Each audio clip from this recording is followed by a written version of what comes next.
Hello guys, welcome back to my channel मेट आरोग्य next. So आज हम द्रव्य गुण पढ़ेंगे। द्रव्य गुण में द्रव्य निरूपण चैप्टर नंबर 2। तो सबसे पहले हम देखते हैं इसका वेटेज कितना होता है। टाइप ऑफ क्वेश्चन ये है कि इसमें एमसीक्यूज 1 मार्क्स के पूछे जाते हैं, ठीक है, और शॉर्ट आंसर 5 मार्क्स के। हाँ, अब सबसे पहले हम लोग जैसे द्रव्य निरूपण, जैसे कि इसके नाम से, चैप्टर के नाम से ही पता चलता है कि द्रव्य के बारे में ही ओनली बात होगी। सो द्रव्य की सबसे पहले व्युत्पत्ति और निरुक्ति देखते हैं। जो द्रव्य की व्युत्पत्ति है वो ध्रुवगतो, किससे? ध्रुवगतो धातु के आगे तो प्रत्यय लगने से और से द्रव्य की उत्पत्ति हुई है, ठीक है। अब इसकी निरुक्ति मतलब ये जो प्रमाण को प्राप्त होता है उसे द्रव्य कहते हैं, या जो संयोग और विभाग को प्राप्त होता है उसे द्रव्य कहते हैं, ठीक है। जैसे कि हमने फर्स्ट ड्रॉप में पदार्थ में पढ़ा था, द्रव्यति गच्छति संयोगे विभागादि गुणनीति व द्रव्यम, मतलब जो संयोग और विभाग को प्राप्त होता है उसे द्रव्य कहते हैं, ठीक है। तो स्टार्ट करते हैं मेनली परिभाषा से, ठीक है। तो परिभाषा है यत्र आश्रितम कर्म गुणा कारणम समावय यत् तद द्रव्यम, यानी कि आचार्य चरक के अनुसार जिसमें गुण व कर्म आश्रित हो तथा जो अपने कार्य द्रव्यों का समावेयकरण हो, मतलब समावेय यानी जिसे अलग ना किया जा सके, ठीक, एक दूसरे के समावेयी हो, उसे द्रव्य कहते हैं, ठीक है। अब देखते हैं द्रव्य के वर्गीकरण। द्रव्य के जो वर्गीकरण है वो मतलब बहुत सारे टाइप से, जैसे उत्पत्ति, योनि और प्रयोग, ये सब भेद से है। तो सबके बारे में याद करना थोड़ा डिफिकल्ट है, बट याद कर सकते हैं। एमसीक्यूज में उसके नंबर्स पूछे हैं, जैसे उत्पत्ति भेद में से कितने प्रकार के थे, योनि भेद से कितने प्रकार के द्रव्य वर्गीकरण है, इस तरीके से एमसीक्यूज में पूछे जाते हैं। तो सबसे पहले हम देखते हैं उत्पत्ति भेद से द्रव्य का वर्गीकरण। उत्पत्ति भेद से द्रव्य के जो वर्गीकरण है वो है, देखते हैं, सर्व द्रव्य जो होती है पंच महाभूतात्मक होती है, ठीक है। इतना तो सभी पता है, जो सभी द्रव्य होते हैं वो पंच महाभूत से बने होते हैं, और कार्य द्रव्यों की उत्पत्ति से पृथ्वी महाभूत का अधिष्ठान होता है, ठीक। जल योनि रूप में अन्य तीनों महाभूत, अन्य तीनों कौन से? आकाश, वायु और अग्नि, ठीक, ये से द्रव्य का आत्मलाभ होता है। पंच महाभूत होने पर भी द्रव्य में जिस महाभूत का प्राधान्य होता है उस विशिष्ट महाभूतों में गुण की अभिव्यक्ति उस द्रव्य की होती है, ठीक है। जैसे किसी द्रव्य में जल, पृथ्वी, तेज, वायु और आकाश महाभूत के प्रधान होने पर उस द्रव्य को क्रमशः पार्थिव, आप्य, वायव्य, अग्नि और आकाशीय कहते हैं, ठीक। 5। अब देखते हैं हम लोग योनि भेद से। तो योनि भेद से जो है द्रव्य के वर्गीकरण वो 3 है, ठीक है। कौन कौन से हैं? जांगल्यम, औद्भिद और मौन, ठीक। तो जांगल्यम किसे कहते हैं? जांगल्यम मतलब कि ये होता है जिसमें गमन आदि क्रियाएं होती हैं, अर्थात जो एक स्थान से दूसरे स्थान पर गमन करते हैं उसे जांगल्यम द्रव्य कहते हैं, ठीक है। जैसे कि कस्तूरी, गोचक्र, ये सब, ठीक है। तो जांगल्यम कितने प्रकार के होते हैं? वो 4 प्रकार के, जरायुज, अंडयुज, स्वेदयुज और औद्भिदयुज। तो जरायुज कौन से होते हैं?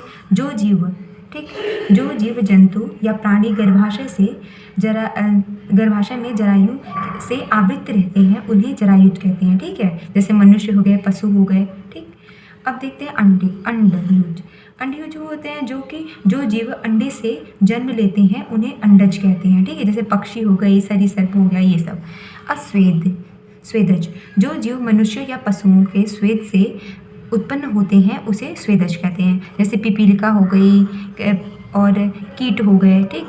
और औद्भिज वो होते हैं जो जीव कुछ समय पृथ्वी के अंदर रहकर पुनः पृथ्वी से मतलब फोड़ करके बाहर निकलते हैं, उसे औद्भिज कहते हैं, ठीक। तो ये हो गए। अब देखें हम लोग, जांगल्यम हो गया। अब देखेंगे औद्भिज देखेंगे ये कितने प्रकार के होते हैं। वे सबसे पहले देखते हैं औद्भिज होता क्या है। वे द्रव्य जो पृथ्वी को फोड़ करके बाहर निकलते हैं उसे औद्भिज कहते हैं, ठीक है। जैसे कि ये कितने प्रकार के हैं? 4 प्रकार के, वनस्पति, औषध और विरुद्ध।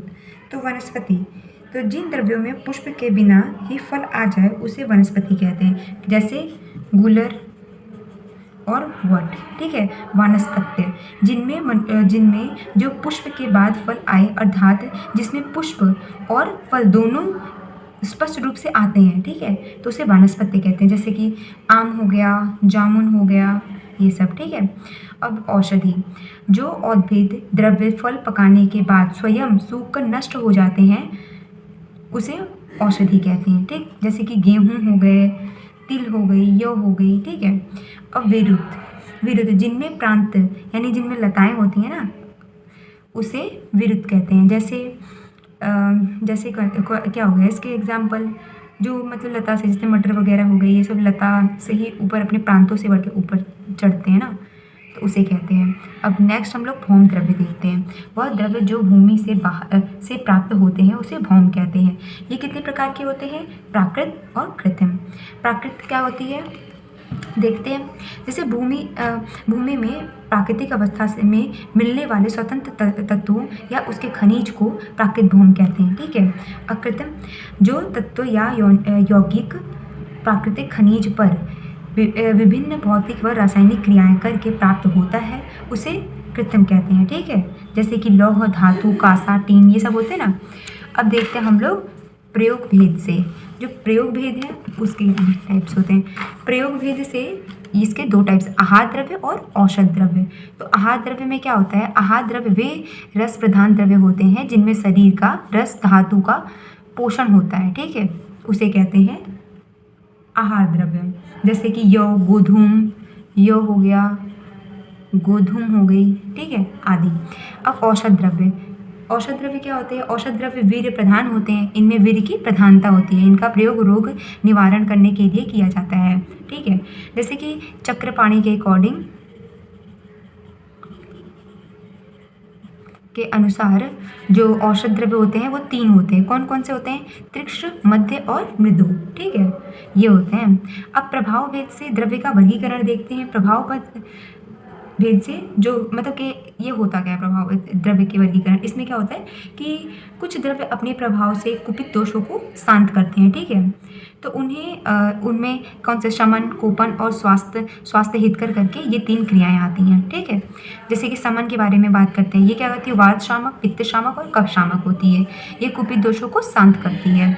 अब कोपन क्या होता है कि जैसे कि कुछ द्रव्य अपने प्रभाव से शरीर अस्थ साम्यावस्था में स्थित मतलब दोषों को साम्यावस्था में ला करके रस आदि धातुओं को तथा उससे साम्यावस्था में स्थित मल मूत्र को दूषित करते हैं और उनमें धातु प्रदूषण द्रव्य वो कहलाते हैं। जैसे कि विष हो गया, यौ हो गया, ये सब चीज़ें उन लोगों को कुपित जो कोपन होता है वो जो दूषित करते हैं उसको कोपन के द्वारा बाहर करते हैं, जैसे वात कोपन, पित्त कोपन और कफ कोपन। अब स्वास्थ्य हित के बारे में बात करते हैं। स्वास्थ्य हितकर होते हैं जो दोष को साम्यावस्था में बनाए रखें उसे स्वास्थ्य हित द्रव्य कहते हैं। स्वास्थ्य हित द्रव्य जो होते हैं इससे प्रभाव डालने पर प्रतिकूल नहीं होते, जैसे कि गोघृत हो गई, ठीक है, गोदुग्ध हो गया, मृद्विका हो गई, ये सब। अब देखते हैं हम लोग द्रव्य पंचभौतिकत्व, ये इंपॉर्टेंट है। अब द्रव्य पंचभौतिकत्व में है तो ये कॉमन श्लोक है, ये कहीं पे भी किसी भी सब्जेक्ट में आप लोग इसका यूज़ कर सकते हैं, मतलब फेवरेट बोल सकते हैं इसे। सर्वद्रव्यम पंचभौतिकम स्मिन् अर्थे, अर्थात आचार्य चरक व सुश्रुत ने सभी द्रव्य यानी पृथ्वी, आकाश, जल, तेज, वायु 5 महाभूतों से बने होते हैं, ये माना है, ठीक है। इसको दोनों आचार्य ने माना है। अब हम लोग देखते हैं next practice question. Practice question में आप 2 क्वेश्चन है, इसके आंसर आप लोग मुझे कमेंट सेक्शन में देना। उत्पत्ति भेद से द्रव्य कितने प्रकार के होते हैं ये आप मुझे बताना, और सर्वद्रव्य और ये श्लोक का जो है आप लोग द्रव्याण, भौतिकतम, वायु, कारणम, ये कमेंट सेक्शन में 2 क्वेश्चन के आंसर देना। अब देखते हैं हम लोग टाइप ऑफ क्वेश्चन, कैसे किस टाइप के इसमें क्वेश्चन आ सकते हैं। सो द्रव्य को परिभाषित करते हुए योनि भेद से द्रव्य का वर्गीकरण 5 मार्क्स में, ठीक है। द्रव्य का वर्गीकरण तथा पंचभौतिकम का वर्णन करें, ये भी 5 मार्क्स में। इसमें MCQs और 5 मार्क्स के शॉर्ट आंसर, ये 2, इसमें से लॉन्ग आंसर नहीं पूछा जाता है, ठीक है। आज के लिए इतना ही। अगर मेरी वीडियोस आपको यूज़फुल लगे तो प्लीज़ मेरे चैनल को लाइक सब्सक्राइब करिएगा और मुझे ये MCQs के 2 आंसर कमेंट सेक्शन में देना। Thank you.